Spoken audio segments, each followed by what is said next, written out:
Thank you, Ainsley. Well, this Easter, hundreds of thousands of Iraqis are celebrating the joyous holiday, but did you know there is an increasing number of Muslims converting to Christianity in Iraq?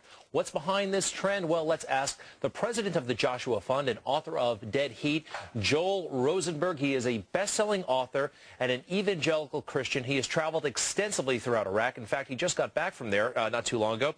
Sir, good morning. Good morning. Happy Easter. Happy Easter to you.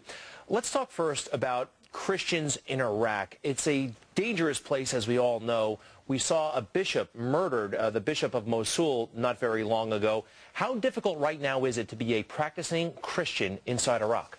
It's extremely difficult, Greg. You've got, all kinds of violence that everyone else is dealing with, and then you have the fact that radical Islamic jihadists hate the concept of somebody becoming a follower of Jesus Christ.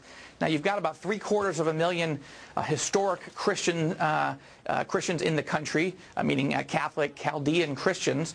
But you also now have this trend where more Iraqi Muslims have becoming Christians, followers of Jesus Christ, converting over the last 15 years than at any other time in the history of Iraq.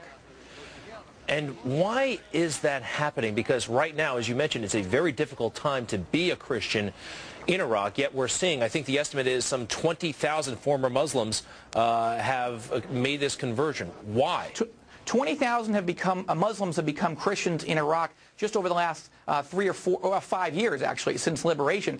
70,000 since the first Gulf War. Why? In part, after 9 days of being in Iraq, meeting with 19 Christian pastors, they tell me so many Muslims are watching radical Muslims kill Muslims. There's a real crisis of conscience going on right now, where Muslims are thinking, is that us?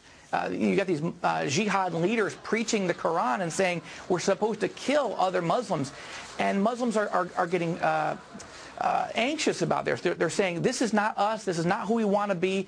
Some of them are becoming agnostic. Some of them are converting to Christianity. Joel, real quick, how much of a danger, though, is there that there could be a backlash to some of this? As you know, there's suspicions in Iraq about the United States, about our intentions. Some have written on the internet over there, and there are a lot of folks who believe this there. Not saying they're right, but they believe this, that there is a religious component to what we're doing, that we're trying to explore Christianity. Is there the danger, based on your travels, of a backlash? No, one of the things that's fascinating to me as we travel for the Joshua Fund, doing humanitarian relief work, meeting with Iraqi pastors, that's the key. It's Iraqis leading Iraqis to Christ. We met with former Muslim terrorists, Sunni terrorists, who've seen visions of Jesus Christ and are now pastors and preachers, very similar to the Apostle Paul, as a religious, murderous zealot before his conversion, had a vision on the road to Damascus, became a Christian. So it's not a Western missionary influence, although there are Western missionaries there. This is an indigenous movement, and it's not just in Iraq. We've seen more than 1 million Shiite Muslims come to Christ in Iran over the last 30 years. More than 5 million Sudanese have become Christians over the last 15 years. Something is happening in the Middle East that the mainstream media is not reporting, a Muslim conversion en masse to Christianity. We'll keep our eye on it. Joel Rosenberg, best-selling author and president of the Joshua Fund. Good to see you this morning. Happy Easter. Happy Easter to you.